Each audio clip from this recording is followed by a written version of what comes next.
na área financeira, então isso tem que ser conversado entre o casal. Efésios capítulo 6.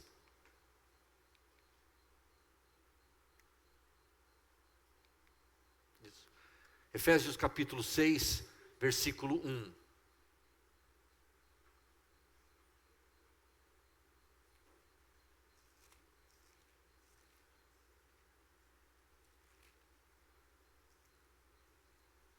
Efésios capítulo 6, versículo 1 diz: Filhos, obedecei a vossos pais no Senhor, pois isto é justo. Vossos pais. Quantos pais os meus filhos têm? Mas tem um pai só. Mas por que está no plural aqui? Porque pai e mãe são chamados de pais. Filhos não têm que obedecer só ao pai, tem que obedecer o pai e a mãe.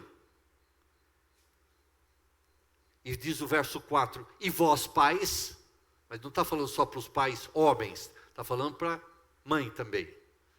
Não provoqueis vossos filhos a ira, mas criai-os na disciplina e na admoestação do Senhor. Tem que haver conversas também o casal acerca do controle de natalidade. Quantos filhos nós vamos ter? Ele quer ter 1, ela quer ter 4. Brincadeira.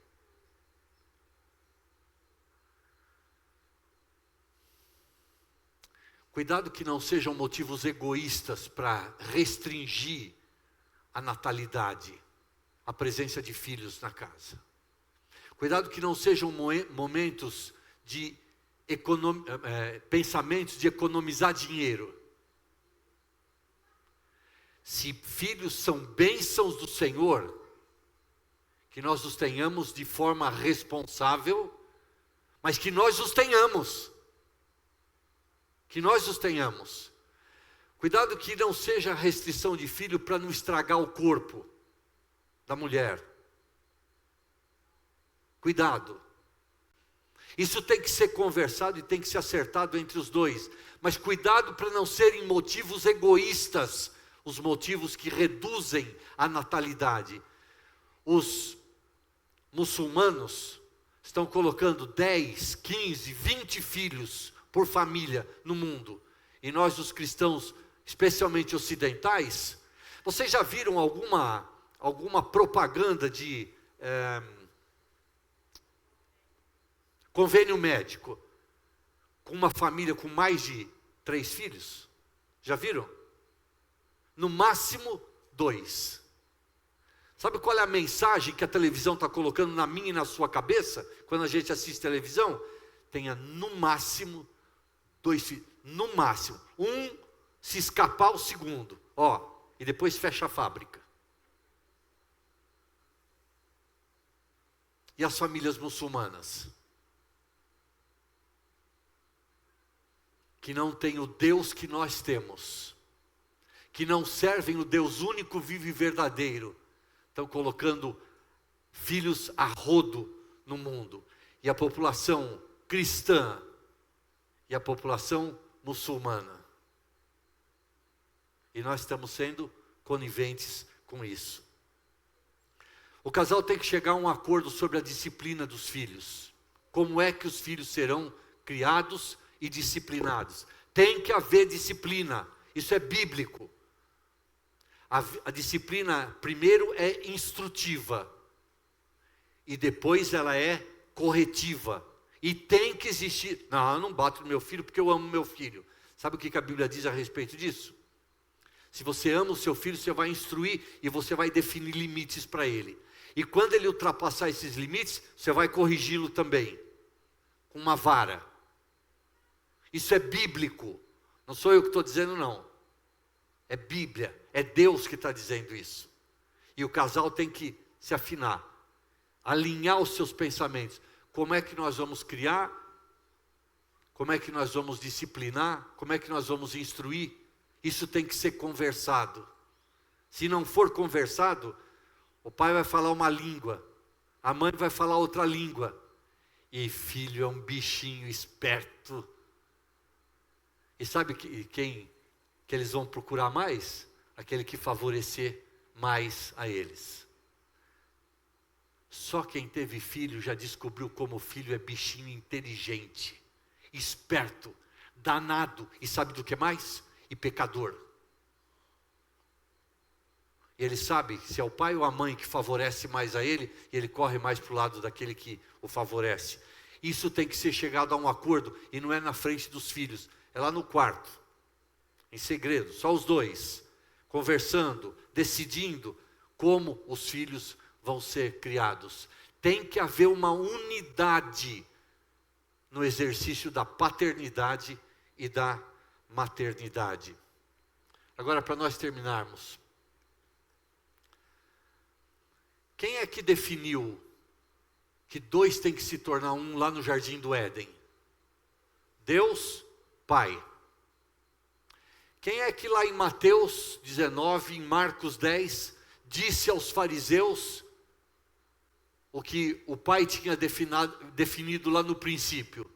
Deus, o Filho. E por que lá em 1 Coríntios 6, o nosso corpo, que é corpo de, faz parte, é membro do corpo de Cristo, daqueles que já cremos em Cristo como Salvador, por que o nosso corpo não deve ser ajuntado ao corpo de uma prostituta? Não sabeis que o vosso corpo é santuário do Espírito Santo que habita em vós, o qual tendes da parte de Deus e que não sois de vós mesmos, porque fostes comprados por preço? Agora, pois, glorificai a Deus no vosso corpo. Quem é que habita no corpo daquele que já é um cristão? Então, o Pai definiu lá no princípio, dois tem que ser um. O Filho reafirmou isso.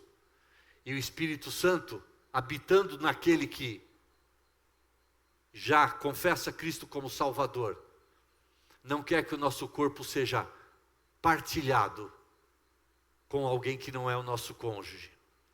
Vocês notaram que o Pai, o Filho e o Espírito Santo falam a mesma língua? Notaram que entre eles não há divergência? Não há propósitos diferentes? Mas eles têm o mesmo propósito, falam a mesma língua. Então, eles são o maior exemplo de unidade que nós temos. Olhe lá para João capítulo 17. A oração sacerdotal do Senhor Jesus. Estamos terminando os nossos pensamentos. João capítulo 17. Quando o Senhor Jesus ora ao Pai, ele disse, verso 11: já não estou no mundo, mas eles continuam no mundo, ao passo que eu vou para junto de ti. Pai Santo, guarda-os em teu nome que me deste. Observa agora, para que eles sejam um, assim como nós. Olha para o verso 21. A fim de que todos sejam um, e como és tu, ó Pai, em mim e eu em ti, também sejam eles em nós. 22. Eu lhes tenho transmitido a glória que me tens dado, para que sejam um, como nós o somos. 23. Eu neles e tu em mim, a fim de que sejam aperfeiçoados na unidade.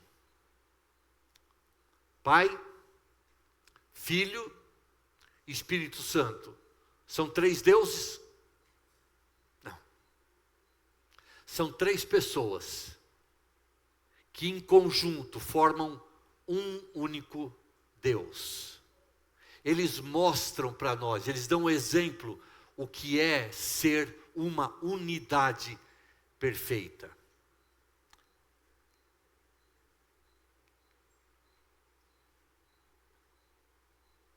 Último slide, por favor. Próximo. Isso. Agora eu quero dizer uma coisa para todos aqui, preste muita atenção nisso.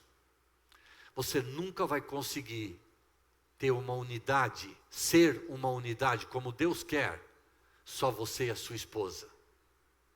Vocês precisam de mais um. Nós precisamos de mais um. Não estou falando de um relacionamento íntimo. A Bíblia diz relacionamento íntimo é só marido e mulher. Mas para que nós experimentemos a verdadeira unidade, nós vamos precisar estar sendo conectados a um que pode efetivamente, verdadeiramente nos conectar um ao outro. Quem é esse? Deus. Sem Deus não há esperança de unidade. Longe de Deus, você vai continuar, marido, pensando uma coisa, tua esposa outra. Você buscando os seus interesses e ela buscando os interesses dela. E mais ou menos, mais cedo ou mais tarde, desculpa a expressão que eu queria usar. Mais cedo ou mais tarde, esse casamento termina. Não há esperança para qualquer casamento longe de Deus. Quer experimentar a verdadeira unidade? Marido, esposa e Deus. Então, eu termino com a pergunta: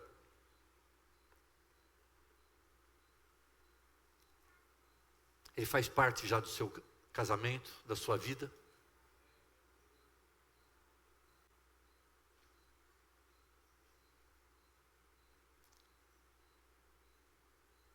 Você já é salvo por Cristo, lavados pelo sangue de Cristo, já se arrependeu dos seus pecados, já colocou a sua fé nele, já tem conduzido a sua vida de forma a agradá-lo, segundo o que ele diz na sua palavra, já é um filho de Deus verdadeiro.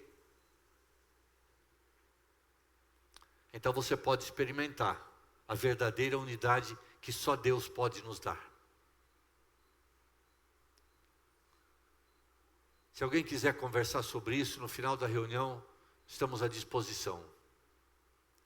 Se você quer saber como encontrar Cristo como seu Salvador, para que Ele faça do seu casamento uma verdadeira unidade, converse conosco no final da reunião. Vamos abaixar as nossas cabeças, vamos orar.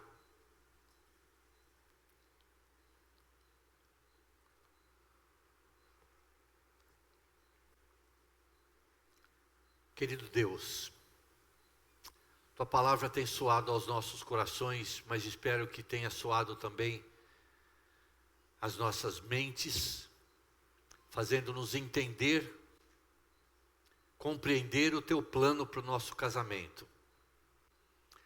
Para que cada um aqui como casal possa experimentar a verdadeira unidade, que só o Senhor pode promover.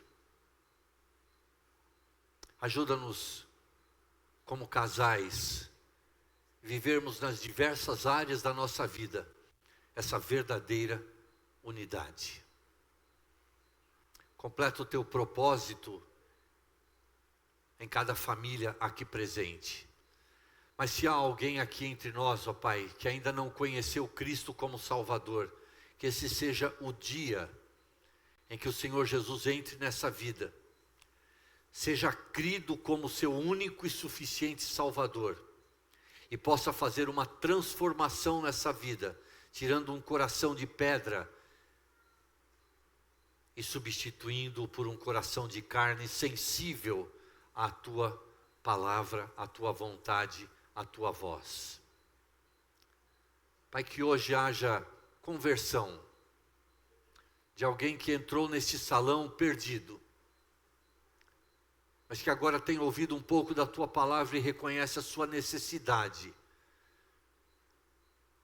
de escapar da condenação eterna e desfrutar de uma vida eterna que só o Senhor Jesus pode nos ofertar, pela fé nele.